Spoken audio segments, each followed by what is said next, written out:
పూరా local. Welcome to పూరా local. భారత్కు చేరుకున్న ఛత్రపతి శివాజీ ఆయుధం. ఛత్రపతి శివాజీ ఉపయోగించిన వ్యాగ్నర్కు భారత్కు చేరింది.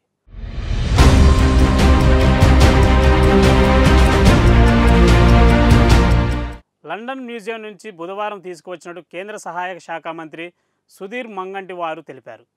ఈ వ్యాగ్నర్ను ఈ నెల 19 నుంచి మ్యూజియంలో 7 నెలల పాటు ప్రదర్శించినట్టు ఆయన చెప్పారు. 1659లో సదరా యుద్ధంలో వ్యాగ్నర్ ఆయుధంతోనే బీజాపూర్ సుల్తాన్ అఫ్జల్ ఖాన్ను శివాజీ మట్టుపెట్టారు.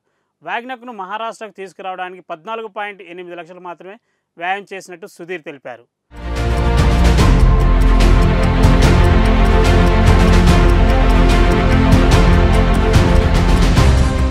ఇవి ఇవాల్టి అప్డేట్స్. చూస్తూనే ఉండండి పూరా లోకల్.